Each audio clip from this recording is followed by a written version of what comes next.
안녕하십니까. 뉴스데스크의 바람잡이 지영은 기자입니다. 네, 엄조원입니다. 네. 오늘은 11A1 아이디 쓰시는 네. 분이 이승기의 여행을 떠나요 청해 주셨는데 네. 와 노래만 들어도 좋다 이제 뭐 좋아 여름 지금 휴가를 뭐, 앞두고 예. 네. 댓글창에 완전 여행 얘기 네, 여행 얘기 엄청 떠나자. 많이 올라오고 있습니다. 네. 지금 뭐 항공편도 구하기가 어렵대요. 그러니까요. 비싼데도. 그리고 네. 항공권 가격이 너무 많이 올라가지고 비싸죠. 네, 네. 너무 비싸서 근데 또 인력난 때문에 서비스의 질은 또 떨어지고 해서 비싸게 사고 비행기를 탔는데 서비스는 너무 후지다 뭐 이런 또 불만이 또 많이 나오고 있다고 많이 합니다. 줄었으니까 네. 그렇군요. 참 알겠습니다. 이게 빨리 제자리를 찾았으면 좋겠습니다. 그래야죠. 자, 낮에 눈에 띈 뉴스 좀 보겠습니다. 네. 뭐 오늘 하루 종일 이 소식으로 난리가 났습니다. 오전 11시쯤 대구지방법원 부근 건물 2층에 있는 변호사 사무실에서 불이 나서 7명이 숨지고 40여 명이 연기를 흡입하는 부상을 입었습니다. 많이 죽었어요. 네.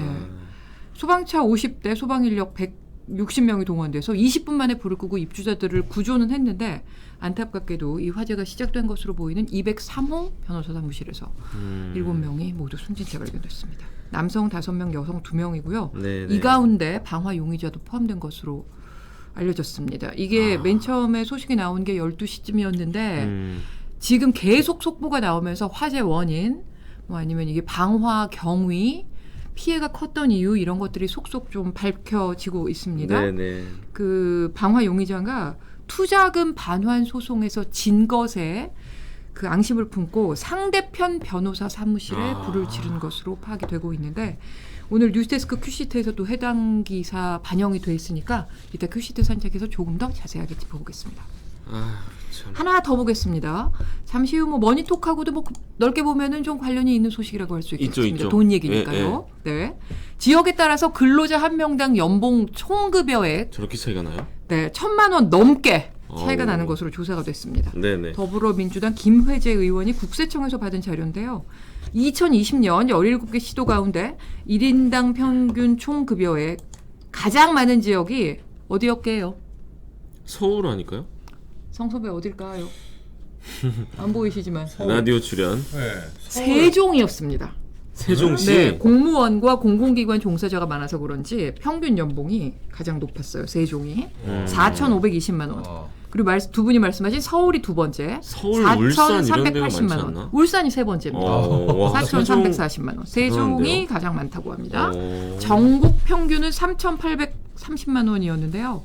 이 1, 2, 3위 세 도시를 제외한 나머지 14개 시도는 평균보다 4천만 원에 못 미쳐서 거의 평균과 비슷하거나 조금 밑돌았습니다. 네네네. 가장 낮은 곳은 제주였어요. 3,270만 원. 그 다음으로 낮은 곳이 전북, 인천, 강원, 그 다음에 대구, 부산, 경북, 경남, 충북, 전남, 광주, 대전, 충남, 경기 순이었는데 경기가 네 번째, 하위부터 올라간 거예요. 예. 경기가 네 번째예요. 예. 그리고 경기가 이 14개 중에 가장 높은 건데 3,890만 원으로 거의 전국 평균에 비슷했습니다. 그렇네요. 1위와 17위, 그러니까 세종과 제주의 격차가 1,250만 원이나 됐어요. 야. 그러니까 세종에서 4천만 원 버는 거랑 네. 제주에서 3천만 원 버는 뭐 그런 수준이네요. 평균이. 그렇죠. 그렇죠. 아. 그러니까 이 고연봉 일자리가 서울 등 일부 지역에 몰려 있는 이런 상황을 좀 반영한 결과로 보입니다. 세종시 공무원 연봉이 꽤 센가 봐요. 그러게요. 네. 부럽다. 낮에 눈에 띈 기사들을 살펴봤고요. 8초 후 정철진 평론가와 함께 돈 얘기를 시작하겠습니다. 네.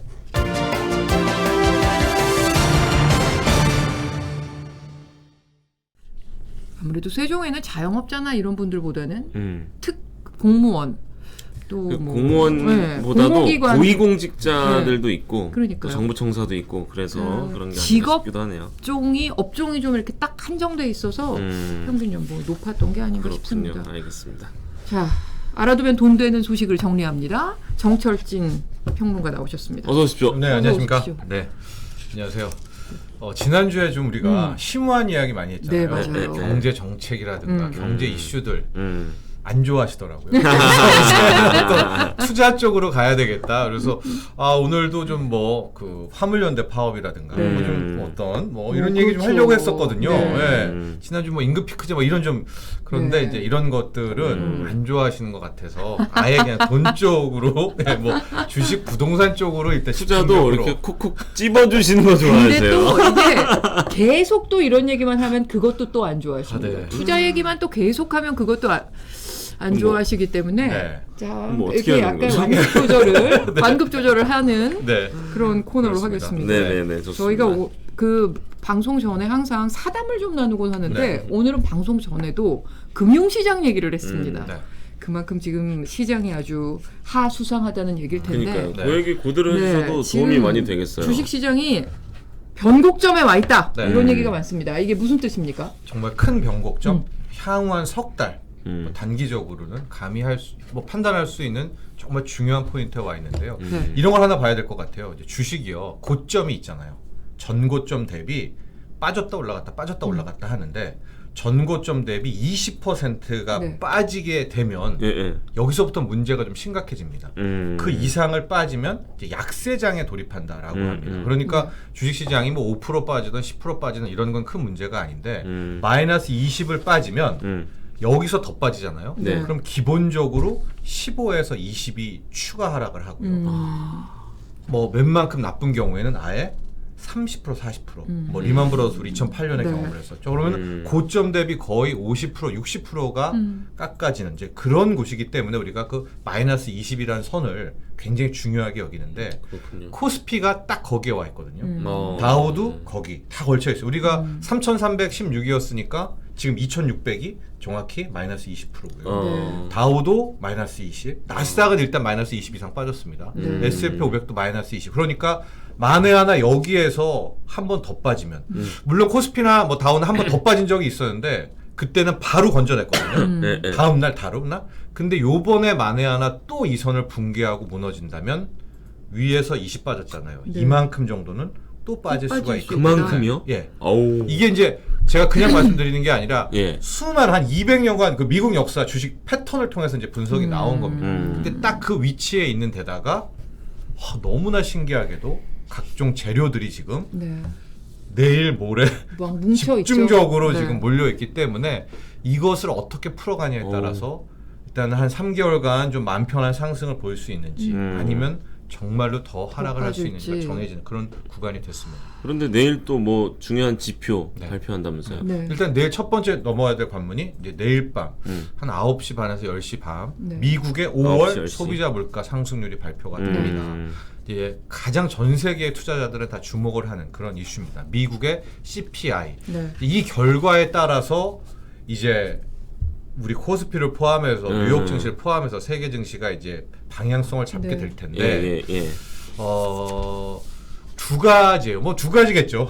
좋은 거 아니면 나쁜 쪽이 네. 있는데 제가 생각하는 쪽은 네. 일단 인플레이션은 더 나쁘게 나옵니다. 즉 아. 또 한 마이너스 8.3, 마이너스 8.4, 8%대가 또 나오는데 네. 우리가 근원 물가라는 게 있습니다.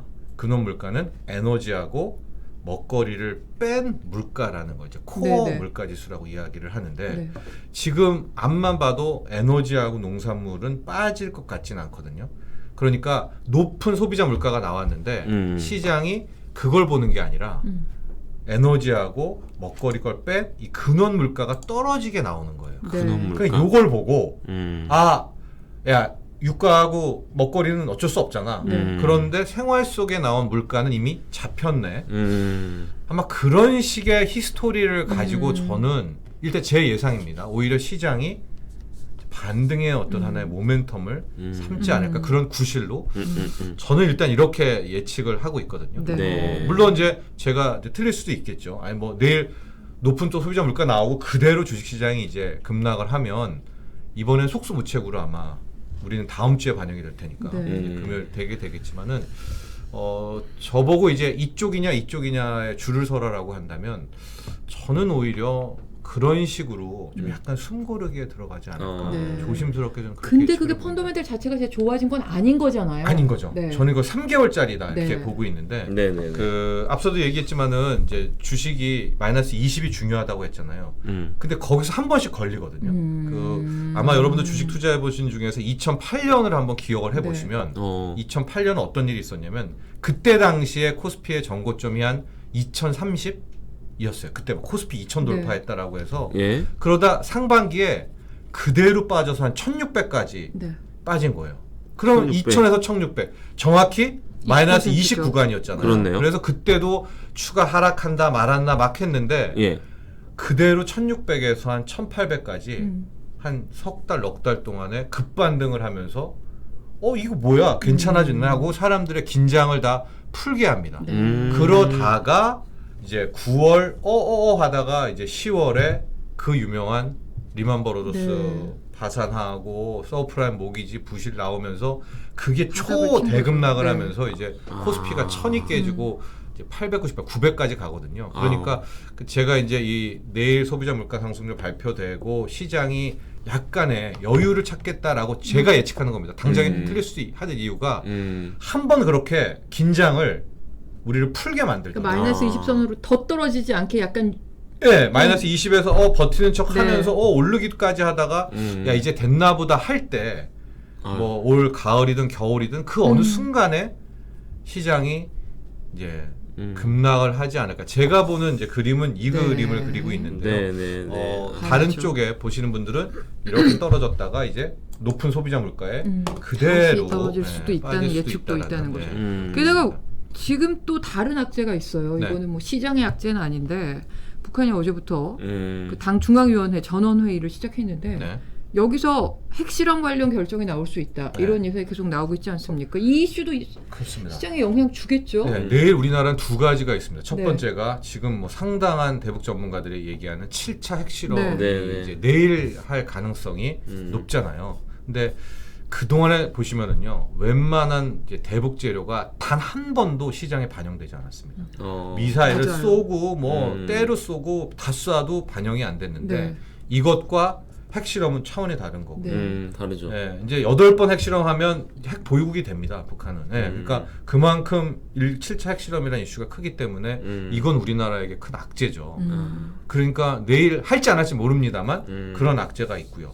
반면에 내일 아침엔 또 어떤 변수가 있냐면 우리나라가 이제 MSCI라는 모건 스탠리 캐피탈 네. 지수라는 이제 그 MSCI. 선진 주식 시장으로 평가받냐 안 하냐의 그 전 단계 와치리스트에 들어가느냐 안 들어가냐가 또 내일 새벽에 내일 나와요. 중요한 네. 날이네요. 그러니까 내일도 또 호재와 악재가 같이 네, 있는 거죠. 같이 결과는 모르지만 내일 맞붙게 되고요. 네. 오전에는 네네. 밤에 네, 또 밤에는 미국의 CPI, 변수가 미국의 있는 소비자 거고. 물가 상승률이 아. 맞붙게 되고요. 그러니까 내일만 지나고 나면 다음 그 주장이 다음 주는 문제겠네요. 네, 네. 6월 10일 정확한 내일. 방향성이 나오게 되는 것이고 음.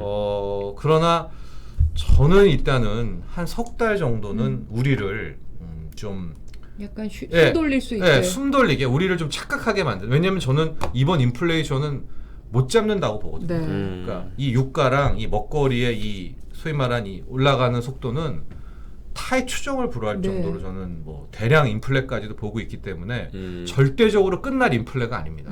근데 항상 시장은 주식 시장은 좀 이 출렁출렁임을 주고 있고 네. 또 하나 중요한 것이 지금의 요즘은 주식을 상방에도 베팅하지만 또 하락에도 베팅하는 네. 하방 베팅 세력들이 있어요. 어. 근데 이대로 만약에 그대로 또 떨어지면 그 하방 세력한테는 큰 수익을 주잖아요. 그렇죠. 근데 제가 한 20년, 25년 주식판에 있어본 결과 절대 또 안 그러더라고요. 하방도 죽이고 상방도 죽이고 완전히 나홀로 이 마이웨이를 가고 있기 때문에 한번 보시죠. 다음 주에 어떤 방향성을 나올지를 일단은 보시게 하는 것이 좋을 것 같고 어쨌든 확실한 것은 뭐 제가 맞건 틀리건 간에 이제 내일이 지나고 나면 다음 주부터는 두세 시장에 달을. 한 뭐 3분기 이상까지 갈 수 있는 이 한 단기 방향성은 보여주지 않을까. 오. 시장이 네. 지금 너무 내일, 힘들지 않았습니까? 내일 네. 있을 이슈를 지켜봐야겠네요. 네. 스태그플레이션 얘기를 뭐 지난주에도 해주셨고 여러 번 해주셨는데 오늘 박종석 부총재보는 뭐 확률이 낮다 뭐 이렇게도 얘기를 했습니다만 그래도 경기 침체 우려는 커지고 있잖아요. 그렇죠. 그래서 뭐 금리는 계속 올릴 거고 뭐 우리 한은도 빅스텝 뭐 0.5 이상 올릴 수도 있다 뭐 이런 얘기가 나와요. 그러니까 부총재보가 가능성을 완전히 배제하지는 않았지만 뭐 배제할 수는 없겠지만 이렇게 얘기를 했더라고요. 네. 결과적으로는 경기 침체에 들어갈 것 같습니다. 네, 결과적으로는 우리가 너무 안타깝죠. 왜냐하면 이 물가부터 잡아야 되는데 지금 이 물가는 어떤 힘으로 잡을 수 있는 물가가 아니거든요. 여러 차례 말씀드렸지만은 가령 우크라이나 사태만 끝나면 뭐 다시 되는 거 아니야? 절대 그렇지가 않습니다. 네. 러시아 원유, 뭐 러시아 곡물 나오면 끝나는 거 아니야? 당장 이런 반문 나오죠. 만약에 여기서 전쟁 끝났다고 하면 러시아는 자유입니까? 러시아는 그냥 제재를 풀어줄 수는 없잖아요. 그러면은 뭐 그러니까 제가 보기에 이번에 나오게 될 인플레는 원자 재발 인플레이기도 하지만은 또 이제 소위 말하는 여러 가지들이 모여있는 복합 인플레이기 때문에 제가 그림은 결과적으로 인플레도 계속 나오고요. 금리도 아마 무자비하게 올릴 거라고 봅니다.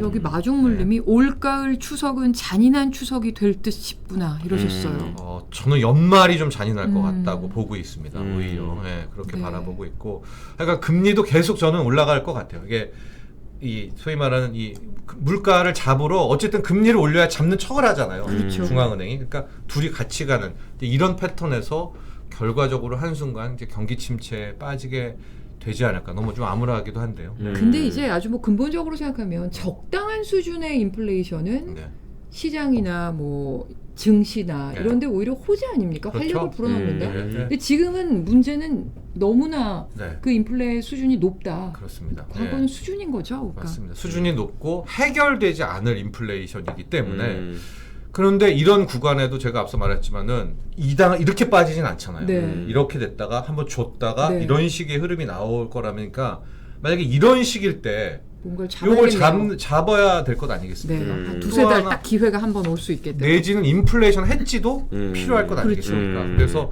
저는 뭐 다른 데서도 보시면 알겠지만 이제 에너지주에 대한 투자. 실은 프리데스크에 작년부터 계속 에너지를 말했습니다. 정유 쪽 또 뭐 태양광 등 신고가를 계속 쓰고 에너지 있습니다. 많아졌죠. 또 화학주 같은 경우에는 2차전지 배터리 관련해서 음극재, 양극재. 이제 저는 여기는요 인플레가 나와도 여긴 계속 수혜를 보는 되지 않습니까? 그러니까 저는 오히려 지금 뭐 애플이니 뭐 삼성전자니 또 기술주니 막 이렇게 다시 뭐 바이오니 저는 아닌 것 같아요. 여러분 뭐 사랑하실 수는 있겠지만은 인플레 구간에서 저는 당장에 지금 NFT 메타버스 보세요. 불가적으로 뭐 10억짜리, 20억짜리 NFT 그림 있단 거.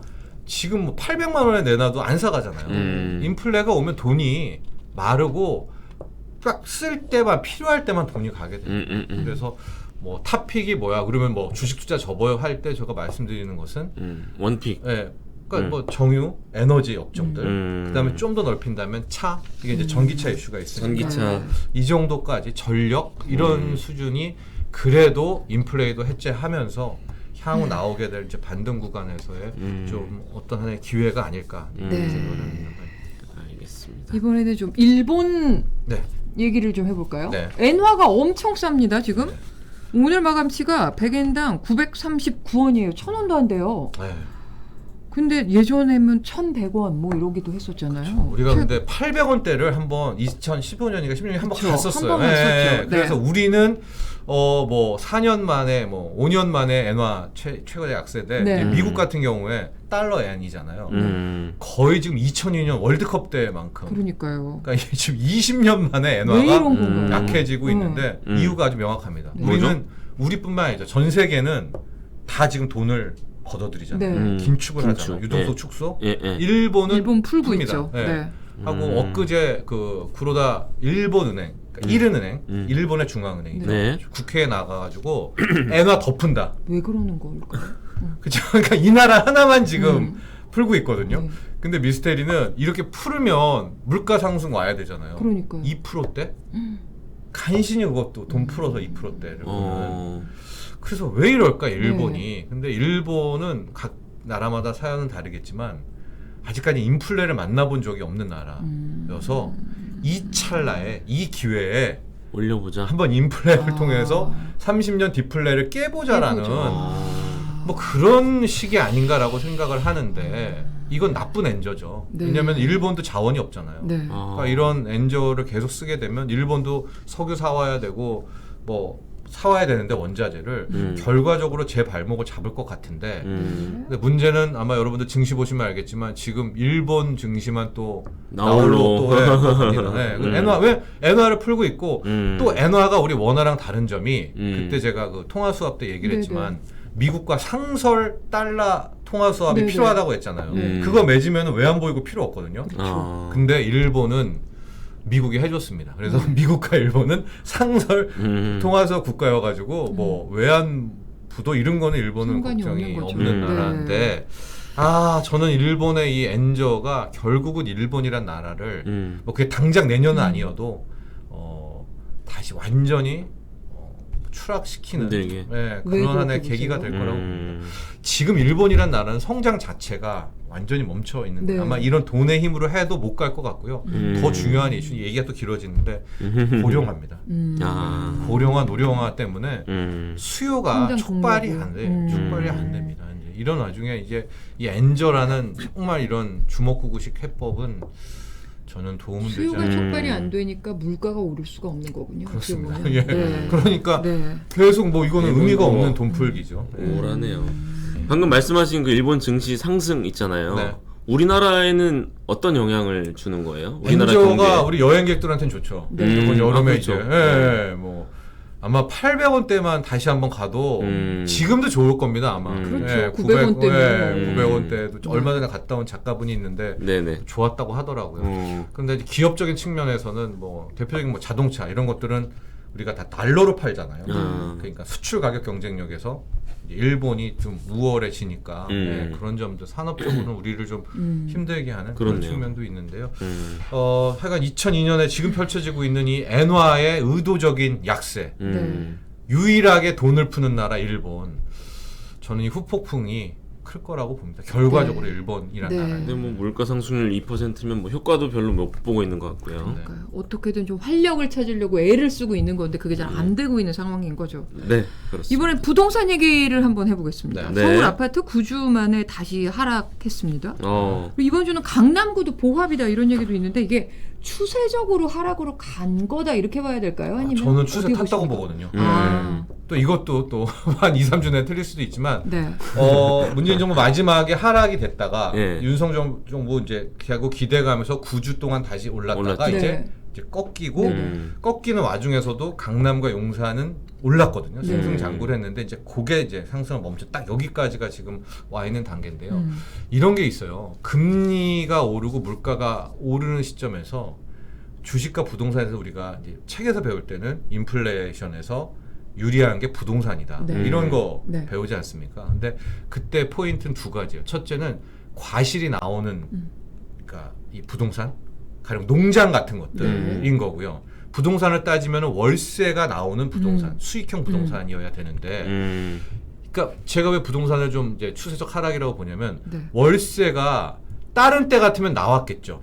그런데 지금은 오프라인에서 온라인으로 바뀌는 시점이지 않습니까? 그러니까 상가라는 수익형 부동산도 과거 문법에서 이 인플레가 나오게 될 때는 옛날처럼 힘들지가 않아요. 왜냐면 자영업자들이 월세를 내주시면서 장사를 해야 되는데 이분들이 장사 접는다든가 아니면 다 이커머스로 라이브 커머스로 가버리면은 상가형 부동산도. 그래서 저는 이번에 물가 오르고 금리 오를 때 결국 부동산이 상당한 좀 부담과 타격을 받을 수 있다라고 보고 있습니다. 지금 뭐 방금 말씀하셨지만 강남은 보합 여전하고 다른 지역은 막 수천이 아니라 수억씩 떨어진다고 하는데 이런 현상이 왜 일어나는 건지. 그러니까 지금 이제 매물이 나온 거고요. 이제 집주인, 그러니까 이번에 또 다주택자 양도세 1년 유예를 했기 때문에 매물이 나와 있는 것인데 아직 그 매물이 소화는 되지 않고 있어요. 거래는 되지 않고 있는 와중에서 그래도 매물이 많이 나온 것에다가 좋은 물량인데 호가를 크게 낮춘 물량은 이제 팔린 거겠고요. 그렇겠죠. 예. 근데 이제 최근에 나오는 이제 부동산의 긍정론 중에 하나가 똘똘한 한 채 이론이거든요. 네, 맞아요. 부동산이 다 하락하더라도 그래서 똘똘한 한 채는 강남으로 좋다. 수요가 네, 몰리는군요. 강남이다, 부동산은 괜찮다라고 하는데 이 똘 똘똘한 한 채도 좀 우리가 봐야 됩니다. 최근에는 같은 강남구여도 송파구는 또 또 달라요. 예, 또 이제 균열이 나오고 있거든요. 그러면 똘똘한 한 채라는 게요. 그 상대적 개념이잖아요. 얘보다 얘가 똘똘하고 얘보다 얘가 똘똘하고 그러면은 똘똘한 한 채가 다 확산돼서 좋아지는 게 아니라 다 빠지고 조그만 남은 똘똘한 한 채만 남으면 이걸 전체적인 부동산 시장에서는 시장 약세라고 봐야 되겠죠. 그래서 똘똘한 한 채 때문에 부동산 시장이 살아날 거다라는 이 논리는 실은 저는 맞지는 않다고 봅니다. 근데 문제는 지금 뭐 가격보다 거래량 아닙니까? 네. 근데 지금 거래가 굉장히 많이 줄었더라고요. 네. 절벽. 결국에 이제 방향이 언젠가 이제 잡힐 텐데 이렇게 네. 될 건지 이렇게 될 건지. 그 2008년 한번 계속 생각해 보세요. 네. 저는 2008년의 데자뷰라고 보고 있거든요. 그때 당시는 MB 정부가 시작했고 네네. 지금은 윤석열 정부가 시작을 했었는데 그때 2008년 초에 부동산에서 같은 경우에는 외곽 지역이 빠지기 시작했어요. 네, 빠지기 시작했고 실질적으로 강남까지 급락이 나온 것은 2년 뒤 2010년 정도 2010년 11년에 뭐 음마 아파트가 거의 7억 3천대까지 떨어졌었던 그런 상황이 됐었거든요. 근데 주식은 2008년에 먼저 떨어졌죠. 네. 그러면은 이번에도 저는 일단은 부동산의 큰 추세 하락은 나오게 되는 것이고 일단은 금융이 먼저 반응을 하고 부동산은 이제 그 뒤 것도 같다. 이제 이런 어떤 데자뷰 같은 것도 생각해 보는데 뭐 2008년이 꼭 2022년과 똑같다는 뜻은 아닙니다. 그러나 그런 상황들 그때도 인플레이션 대단했고요. 그때도 주택담보대출금리 한 8% 좀 갔었습니다. 그건 제가 현직 기자였었기 때문에 그런 것들도 한번 2008년의 히스토리들 한번 해석해 보시고 특히 주식 투자하시는 분들은 2008년에 한 1년 동안의 그 그래프 있죠. 네. 그걸 한번 좀 놓고 지금 요때하고 비교를 한번 해보시면 제가 앞서 말했던 한 1600에서 확 1800까지 반등했다가 그대로 이제 뭐 898까지 가는 이제 이 패턴까지도 한번 맞춰보시고 이제 내일 한번 아침부터 시작되는 빅 이벤트들을 보시면 좋을 것 같습니다. 까놓고 마지막 질문 하나만 여쭤볼게요. 집을 지금 사야 될까요? 저는 아니라고 봅니다. 대출금리는 더 오를 테니까. 알겠습니다. 오늘 말씀 감사합니다. 수고하셨습니다. 네, 고맙습니다. 감사합니다. 8초 후에 오늘 뉴스데스크 퀴시트 보겠습니다. 네.